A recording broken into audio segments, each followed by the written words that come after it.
Full of seniors wondering if stalled debt ceiling talks in Washington might compromise their Social Security payments, and service members concerned about their paychecks staying on track. And of course, that's not the only issue that has the country debating what's happening in D.C. Fox 40's political analyst Tim Rosales and Ed Emerson with me now live to talk about it all. Gentlemen, good morning to you. Good morning. Morning. Now, we're about 2 weeks away from America slamming into the debt ceiling and defaulting on its bills. They've been meeting, but is any new ground really being reached? Is the president or conservatives led by Speaker in California and Kevin McCarthy giving an inch? McCarthy still seems to be holding to the need to significantly cut spending, and the president still pushing for just an overall increase. He is, though, cutting his international trip short. So, Tim, will this be worked out in time, and how? Well, I'm sure it's going to be worked out in time. The question is, as you said, how? The Republicans, led by Speaker McCarthy, have put forth a plan, and they're waiting for a response from President Biden. So far, it doesn't seem like the president is willing to negotiate much. I think Republicans are, and they've been pretty proactive with putting forth proposals and asking for meetings and negotiations. But in terms of what the president is going to do there, it's that push and pull between the legislative branch and the executive branch that we have seen. Doesn't matter which party is holding the presidency or which party is holding the House. They have that back and forth, and so we're seeing that here. I don't have any doubt that they will reach a compromise before the debt ceiling, the date, but the how is the important part. Alrighty. So, Ed, are you as confident about that? And do you see the Republicans as really getting in there and negotiating? Tim's right. They're going to get something done. And what's interesting, the last couple of days and today, President Biden is shortening his trip overseas to stay here and to get some negotiating done. I think just the language coming out of the White House and coming out of Speaker McCarthy's office is that they know what they need to do. They know that the Democrats are going to hold firm on no spending cuts, and the Republicans are going to hold firm on no tax increases. So what's the land in between? What happens, or what can they do to very simply raise the debt ceiling so we can continue to pay our bills? Raising the debt ceiling doesn't increase spending. It doesn't increase borrowing. What it does is allow us to pay bills that we've already incurred. So I think between Mr. McCarthy seems to have good control of his caucus right now. This is going to come down to what he can sell to certain parts of his caucus, and that's going to be the hard job. Alrighty. While the Dems, the party in control of the Senate and the White House, may take the biggest hit for the debt debacle if it happens, the president and other Democrats in Washington have been heavily criticized for the situation at the border with the expiration of Title 42. Folks watching may recall that was a pandemic-era provision that allowed for migrants to be sent out of the country faster. We heard from Republicans leading up to the end of it that there would be this unbelievable surge. But the Biden administration says Mexican border crossings have actually dropped by 50% since the end. Processing centers still over capacity, but is the narrative there kind of backfiring at all on conservatives, Ed? Well, I think so. To me, why are people coming to the United States? Why are they at our border? What is happening in their lives that drives them? This is not, look at this, the video you're running of people at the fence.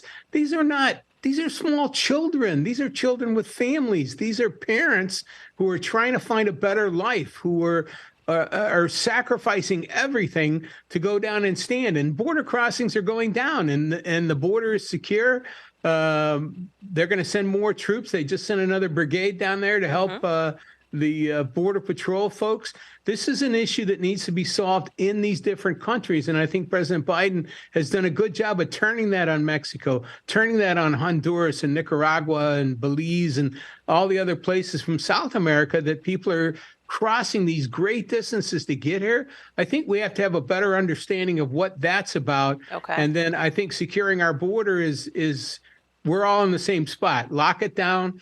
If you've got something what's it called, a compelling case for asylum, then you make your case, and they are having hearings. You can register for a case Yes. and have an asylum hearing. I know they're backed up, Okay. but thousands of people are still coming to the United States, and we need to understand why. Tim, too much hype about how bad the end of Title 42 would be? Well, I don't think so. I think you've seen a decrease, if there has been, because of some of the actions taken by border governors when the president was too slow to act. I think Texas Governor Greg Abbott acted pretty swiftly and has continued to. Just last week, the FBI at the border caught an Afghan national who is on the terrorist watch list at the Mexican-U.S. border. And they're questioning that individual right now.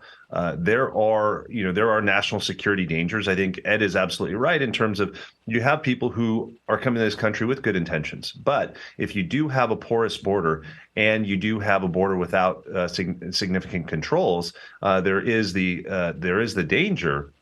Very real danger of people who have not good intentions entering this country. And that is something that we all should be concerned about. And I think one of the reasons for alarm. Okay, gentlemen, before we run out of time, Senator Dianne Feinstein has been back in Washington for a week after 3 months away recovering from shingles yesterday. Another dust up really about her mental capacity, with her possibly indicating to a reporter she didn't realize she's been away from Capitol Hill that long. Also now a major Democratic fundraiser, Susie Tompkins Buell, joining in the chorus of those saying she may need to step down before her term expires. Tim, do you think that happens, and how do Republicans capitalize if she does? Well, I don't think anybody capitalizes or should capitalize. I've got all the respect in the world for Senator Feinstein, although I've worked with her on a number of issues, actually, campaigns, and although disagree with her on some, I think she's earned the right to make some of those decisions that she can or should make. And certainly there are a lot of factors that necessarily we may not be privy to, but all the respect in the world for her. So I think that we'll see how things play out as the coming weeks and months go. But she is nearing the end of her term, obviously, for in 2024. Alrighty, Ed, and quickly, you will have the last word. Does she leave early, and how do the Dems regroup? I think it's up to her. I think she's a terrific senator. She's been great for the state of California. She's been great for the country. She seems to be making decisions pretty well by herself. I leave it to her. There's a couple of knives in her back, I think, from Ro Khanna and others. I think he's going to pay a price for that.